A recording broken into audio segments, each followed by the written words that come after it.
Hello दोस्तों, कैसे हैं सब। मैं हिमांशु स्वागत करता हूं आप सबका आपके अपने चैनल कॉमिक वर्ल्ड पर। तो चलिए दोस्तों शुरू करते हैं थ्रिलर और सस्पेंस सीरीज का कॉमिक विशेषांक कुर्सी का दूसरा और अंतिम भाग। बौखलाहट कई और मुसीबतों को दावत देती है। गाड़ी संभालो, स्पीड ब्रेकर है। अमर को अपनी कार को संभालने की जरूरत नहीं थी क्योंकि कंट्रोल उसके हाथों में नहीं था।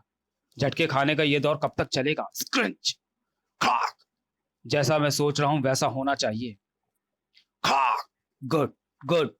ओह नो, इम्पॉसिबल। ये कैसे हो सकता है। उफ, वो काफी खतरनाक है। मैंने ऐसा दक्ष ड्राइवर कभी नहीं देखा। कार को रुकने मत दो। कार चलने की हालत में तो है ना। बिल्कुल, पर मैं भी तो कार को रोकने की हालत में हूं। वो कार की स्पीड से जीत नहीं पाएगा। उसने कार की खिड़की को पकड़ लिया है। भून डालने से गन तो कार की सीट के नीचे जा गिरी है। घसीट डालो उसे। स्क्रैच। कौन किसको घसीट डालेगा ये तो वक्त बताएगा। ओह नो, ऐसी जबरदस्त ताकत। उसने कार की पूरी साइड वॉल को उखाड़ डाला है। वो ऐसा नहीं कर सकता। उसमें इतनी ताकत कैसे हो सकती है।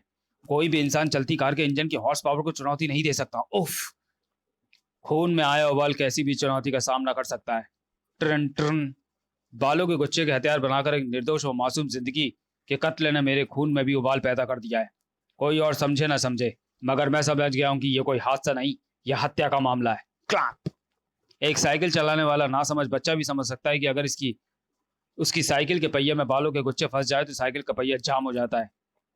और यह बात हत्यारा अच्छी तरह से समझता था कि यदि ऐसी ही छेड़छाड़ हेलीकॉप्टर के पंखे के साथ की जाए तो वो भी जाम हो जाएगा। हेलीकॉप्टर की मैकेनिकल छेड़छाड़ तो विशेषज्ञों द्वारा पकड़ी भी जा सकती है, मगर बालों के गुच्छे जैसी पकड़ में भी आ जाए तो किसी षड्यंत्र की तरफ इशारा नहीं करेगी। और यही हत्यारे की सफलता है। खट खट। मगर हत्यारा कोई ना कोई भूल अवश्य करता है। इस मामले में भी उसने भूल की। उस कार के शीशे व बत्ती अपने आप जुड़ गए। कंडम छत ठीक हो गई। मेरी इन्वेस्टिगेशन से घबराकर मुझ पर हमला करने की भूल, हमले के बाद मोबाइल पर कांटेक्ट कांटेक्ट बनाने की भूल, भाग। शायद यह पता लगाने के लिए कि जिस मकसद से हत्यारों को भेजा था वो पूरा हुआ या नहीं, मैं ये मोबाइल देने आया था। इस पर जो आखिरी फोन आया था वो नंबर तुम्ही में से किसी का है। नंबर बताता हूँ, 9810087456। और वो मैं ही हूं जिसे इस नंबर वाले ने मारने को भेजा था। क्या तुम लोगों से मैं इतनी शराफत की उम्मीद करूं कि वो शख्स चुपचाप मेरे सामने आ जाए। आ जाएगा। वो तुम्हारे सामने ही खड़ा है। मैंने ही फोन किया था। तुझे यही देखते मैं समझ गया था कि मेरे आदमी का नंबर तेरे हाथों लग चुका है। मोबाइल पर आने वाला वो नंबर मेरा है और अब नंबर तेरा है। जिंग जिंग जिंग जिंग जिंग जिंग जिंग। फिर कंफ्यूजन। नंबर मेरा नहीं, तुम्हारा है। खनाक, आह, खनाक, उफ, खनाक, उफ, खनाक, छनाक, इ, खनाक, उफ, उफ। तेरे ऊपर कौन है। मैं, रंधावा, पेन मास्टर। तुम मुझे कैसे पहचानते हो। मुझे मेरे आदमियों के अलावा किसी और ने नहीं देखा, या उन्होंने आखिरी बार देखा जिनको मैंने ये जहरीली पिन चुबोकर मारा।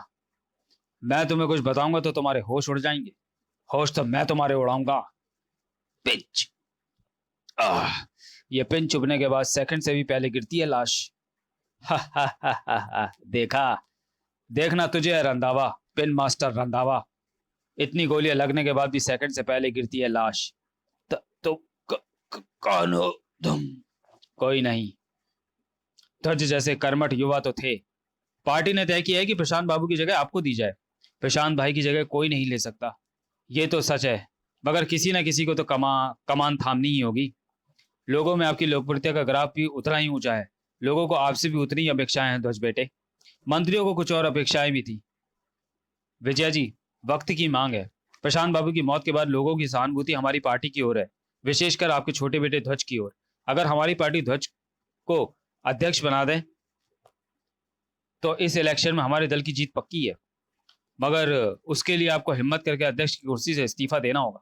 अध्यक्ष पद पार्टी की गरिमा से बड़ा नहीं हो सकता गिरधारी लाल जी। मैं इस पर विचार करूंगी, मगर अपने बेटे से भी मुझे बात करनी होगी।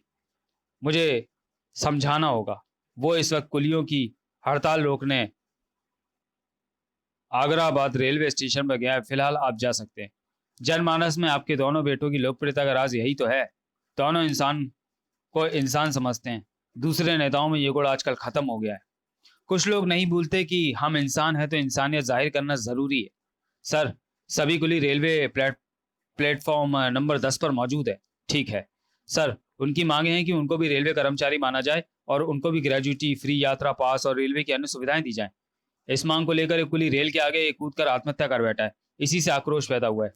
रेल मंत्री तक इन लोगों को समझा नहीं पाए। आपकी अच्छी छवि है, ये आपकी बात जरूर मानेंगे। शरीर में बहते खून को रोक दिया जाए तो शरीर मर जाता है। काम भी उसी खून की तरह है, उसे रोक दो तो जिंदगी रुक जाती है।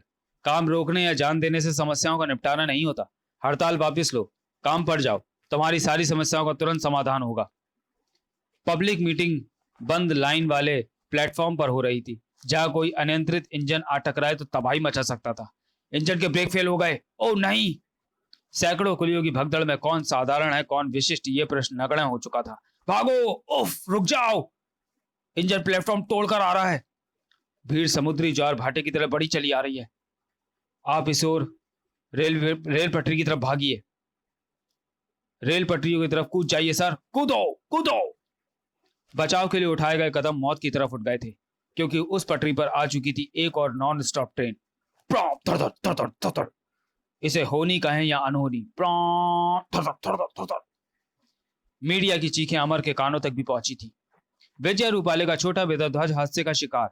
सुपरफास्ट ट्रेन ने 50 को कुचला। पूरे देश में शोक की लहर। शोक की लहर या शौक की लहर? ध्वज साधारण इंसान नहीं था। इस देश का भाग्य खराब है। इसको जब भी कोई योग्य नेता मिलता है तो वह हादसे का शिकार हो जाता है। हादसा, एक और हादसा, बड़ी राजनेता का छोटा बेटा और हादसा। क्राइम ब्रांच सीनियर ऑफिसर अमर। पब्लिक मीटिंग ऐसे प्लेटफॉर्म पर जहां बंद लाइन थी।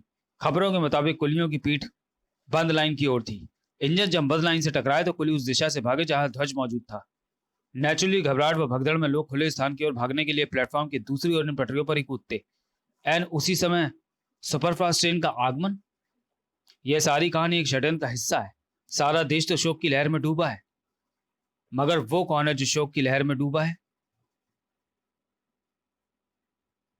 सारा देश इन घटनाओं को हादसा माने, मगर मैंने मान लिया है कि यह षड्यंत्र है और जानता हूं कि षड्यंत्रकारी को सजा कौन दे सकता है। मैं खुद। कौन हो तुम? बिना इजाजत अंदर कैसे आ गए? हवा को कहीं आने जाने की इजाजत की जरूरत नहीं होती मैडम। सांसों को जिस्म में जाने के लिए किसी आज्ञा की आवश्यकता नहीं होती। रहा सवाल मैं कौन हूं, तो देखो, गौर से देखो इन आंखों में और 25 साल पीछे जाओ। उनमें तुम्हें कहीं अपनी ही तस्वीर दिखाई देगी। इनमें तुम्हें दिखेगा एक परिवार, एक पति, 2 बच्चे, सुखी संसार। वहां से और आगे जाओगी तो तुम्हें तुम्हारी उच्चाकांक्षाएं दिखेंगी, वो महत्वाकांक्षाएं जो तुम्हें तुम्हारे अंदर की पत्नी को मारती हुई दिखेंगी। और आगे दे बढ़ो, देखो, वहां तुम्हें एक विधवा दिखाई देगी। जानती हो वो विधवा कौन है? तुम खुद।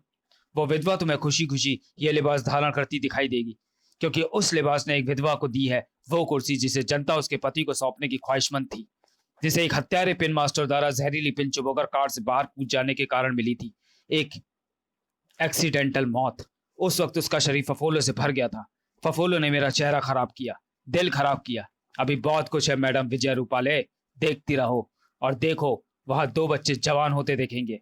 एक प्रशांत बाबू, दूसरा ध्वज, जिसका राजनीतिक कैरियर उनको पलकों पर बिठाता दिखेगा। खतरे में पड़ी एक कुर्सी दिखेगी, वो कुर्सी तुम्हारी है मैडम विजय रूपाले।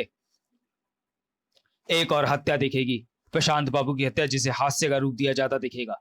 फिर एक हत्या दिखेगी, ध्वज की हत्या, बड़ी खूबसूरती, तो उसको भी हास्य का नाम दिया जाता है, देखोगी तुम।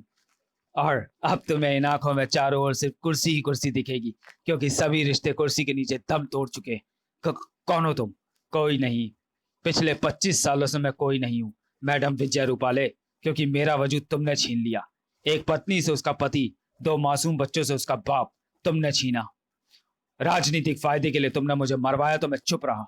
25 सालों से एक कार मेरा घर बनी हुई है, सड़कें मेरी मंजिल है। कभी आता हूं, कभी जाता हूं। लोग हैरानी से मुझे देखते हैं, वो जानते हैं कि मैं कोई नहीं हूं।